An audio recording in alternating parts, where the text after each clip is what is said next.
जय हिंद साथियों, स्वागत है आपका self study classes with Sumit Jain YouTube channel और दोस्तों ऐप में।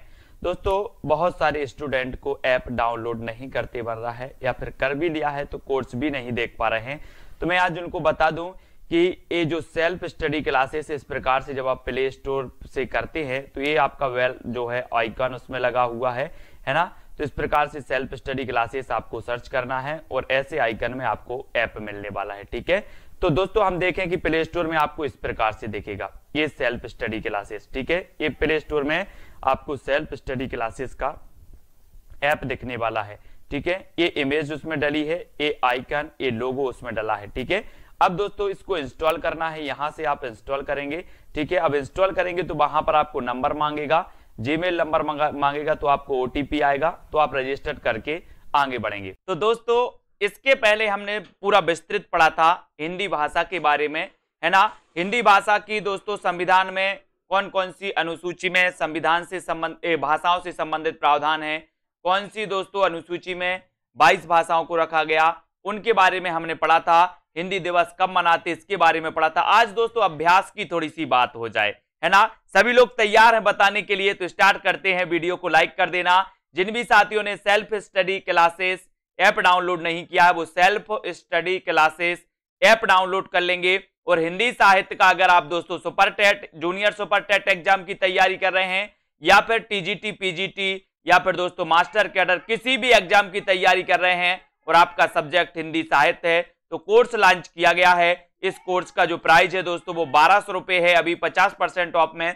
तो आप इस कोर्स में एडमिशन ले सकते हैं और अपना अध्ययन क्रमबद्ध बना सकते हैं। ठीक है, तो स्टार्ट करते हैं दोस्तों। ब्रज भाषा का विकास इनमें किस प्राकृत अपभ्रंश से हुआ, किससे हुआ? 4 विकल्प आपके सामने हैं, मागधी, पैसाची, स्वरसेनी और अर्धमागधी।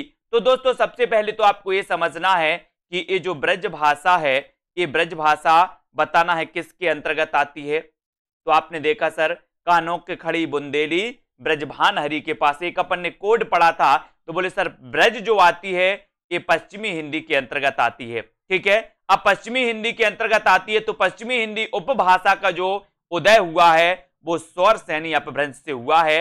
यानी कि आपने जो उत्तर बताया स्वरसेनी, वो सी नंबर आपका बिल्कुल सही हो जाता है। ठीक है, फिर अगला क्वेश्चन आपसे पूछा जाता है दोस्तों यहां पर कि आगरा किस बोली का क्षेत्र है।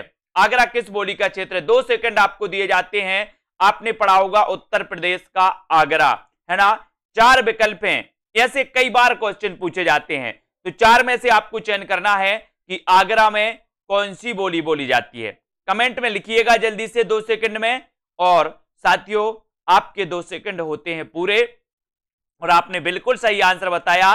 बोले सर आगरा की बात करोगे तो ये ब्रज भाषा का क्षेत्र है और ब्रज भाषा पश्चिमी हिंदी से दोस्तों निकलती है, इसको भी आपको याद रख लेना। ठीक है, अगला क्वेश्चन आपको बताना है कि इनमें से कौन सी लिपि नहीं है।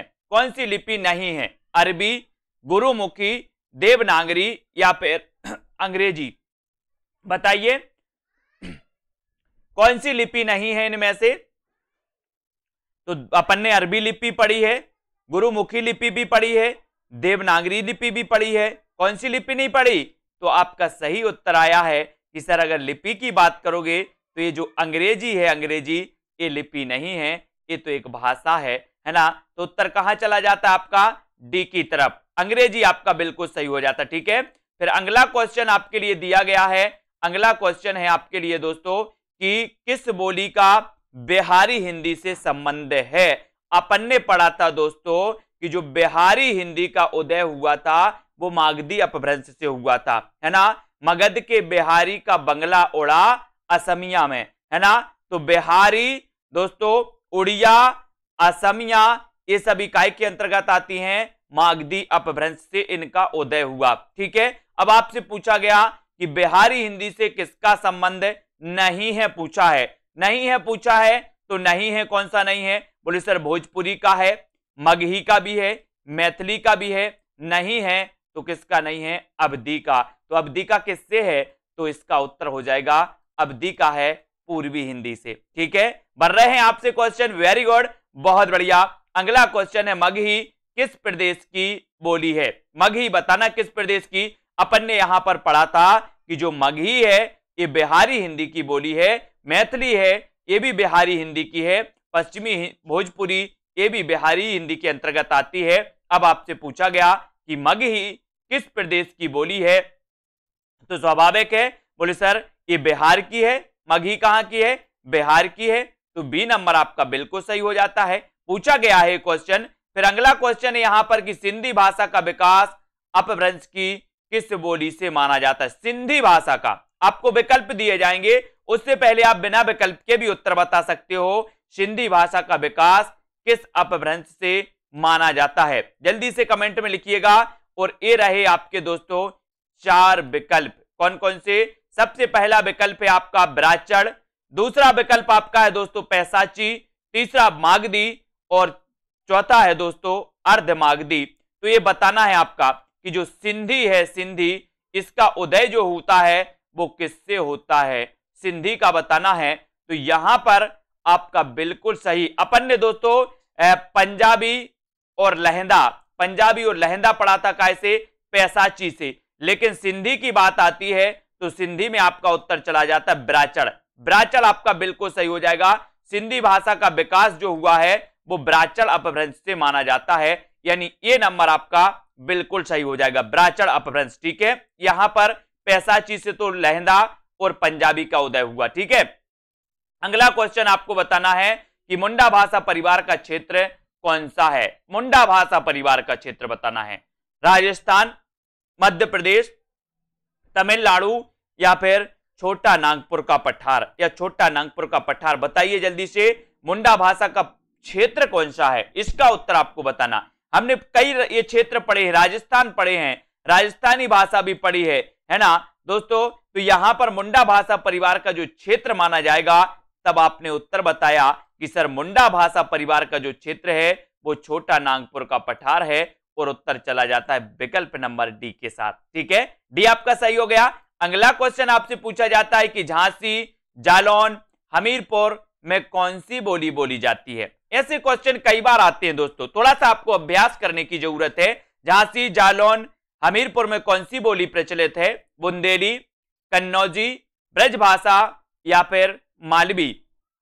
बताइए, सभी का कमेंट आने चाहिए, क्योंकि आप झांसी को जानते हैं, जालौन, हमीरपुर इन सभी को जानते हैं, इन स्थानों को जानते हैं, और इनमें बोली जाती है बुंदेली। और बुंदेली का उदय हुआ पश्चिमी हिंदी से, और पश्चिमी हिंदी का उदय हुआ किससे, स्वरसैनी अपभ्रंश से। ठीक है, तो ये बुंदेली याद रख लेना, झांसी, जालौन, हमीरपुर का जो क्षेत्र है यहां पर बुंदेली बोली बोली जाती है। ठीक है, अगला क्वेश्चन आपको बताना है दोस्तों यहां पर कि भोजपुरी बोली की उत्पत्ति हुई तो कैसे हुई। अर्धमागधी अपभ्रंश से हुई, मागधी अपभ्रंश से हुई, स्वरसैनी अपभ्रंश से हुई या फिर ब्राचड़ अपभ्रंश से हुई। प्रश्न क्रमांक 9 और बढ़िया प्रश्न है आपके लिए।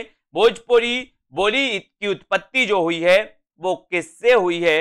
इसके पहले हमने देखा था कि सर भोजपुरी, मगही और मैथिली ये बिहारी हिंदी के अंतर्गत आती हैं, और बिहारी हिंदी का जो उदय हुआ है वो हुआ है किससे, मागधी अपभ्रंश से। अपन ने पढ़ा था कि मगध के बिहारी का बंगला उड़ा असमिया में। तो दोस्तों बिहारी, बंगला, उड़िया और असमिया ये मागधी अपभ्रंश से इनका उदय होता है।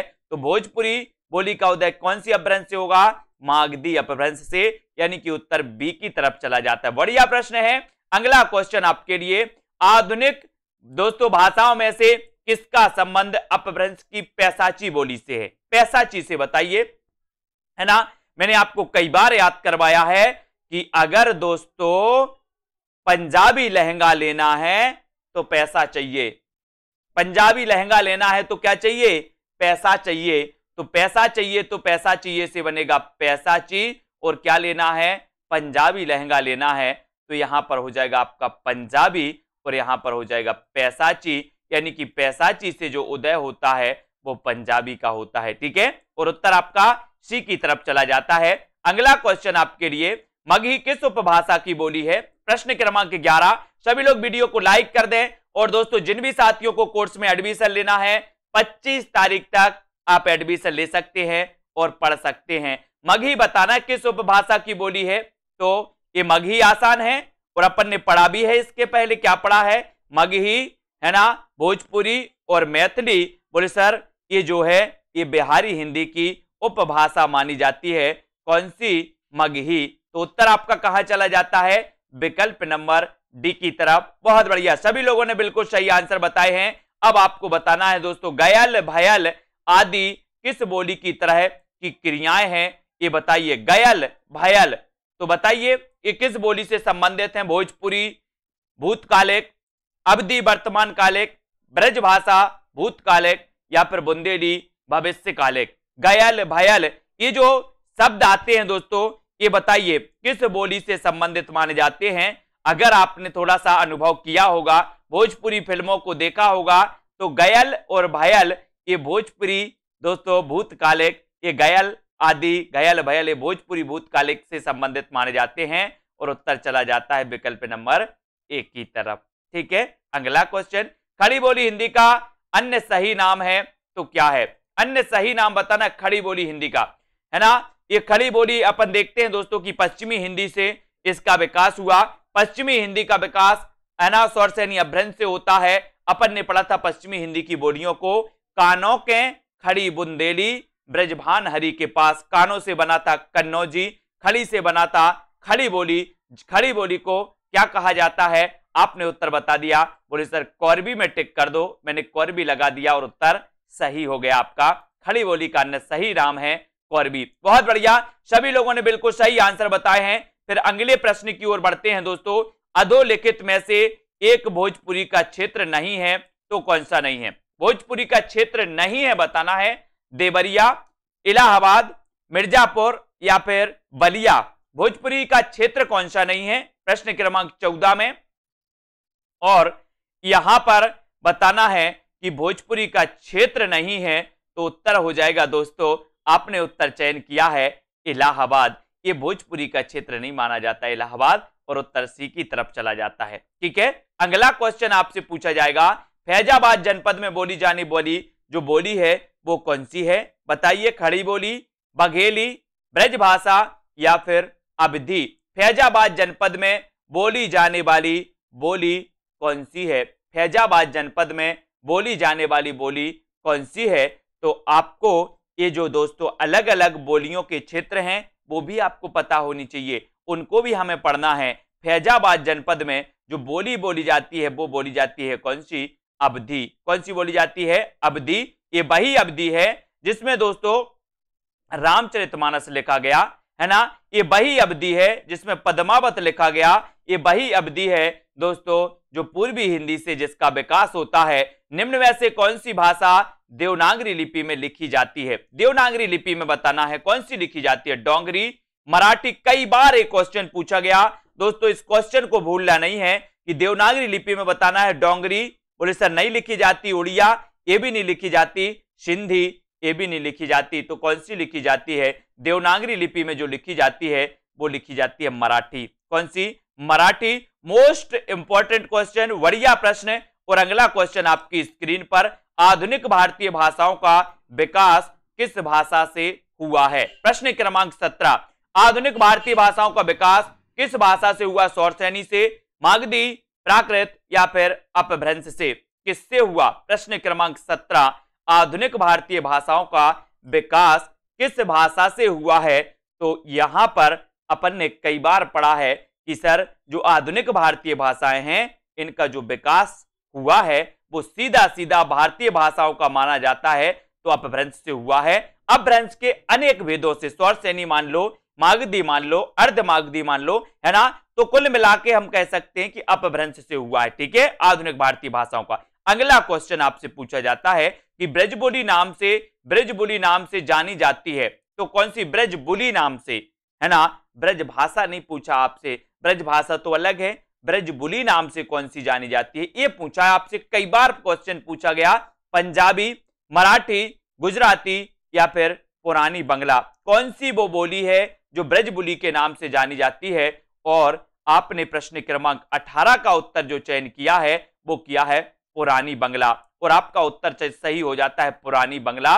राइट आंसर हो जाता है डी नंबर, बिल्कुल राइट आंसर। इनमें बिहारी हिंदी का रूप नहीं है तो कौन सा नहीं है? प्रश्न क्रमांक 19, भाषा को बहुत अच्छे से पढ़ना है, बोलियों को बहुत अच्छे से पढ़ना है दोस्तों। एक मैंने बढ़िया ट्रिक से भी वीडियो बनाया है बोलियों का और भाषा का, सर्च कर लेना यूट्यूब में, है ना। बढ़िया मजा आएगा आपको, बोलियों और भाषाओं के क्षेत्र बढ़िया ट्रिक से आपको समझा दिया है। एक बार पढ़ोगे क्वेश्चन गलत नहीं होंगे। और बिहारी हिंदी का रूप नहीं है तो बोले सर भोजपुरी तो है, मैथिली भी है, मगही भी है, ये अवधी नहीं है, ये अवधी तो पूर्वी हिंदी की है ना। पूर्वी हिंदी के अंतर्गत 3 बोलियां आती हैं, अवधी, बघेली और छत्तीसगढ़ी, ठीक है। वर्तमान हिंदी का प्रचलित रूप है तो क्या है? वर्तमान हिंदी का प्रचलित रूप अवधी, ब्रजभाषा, देवनागरी या फिर सौराष्ट्री। प्रश्न क्रमांक 20 और प्रश्न भी आपका बहुत बढ़िया, वर्तमान हिंदी का प्रचलित रूप बताना है।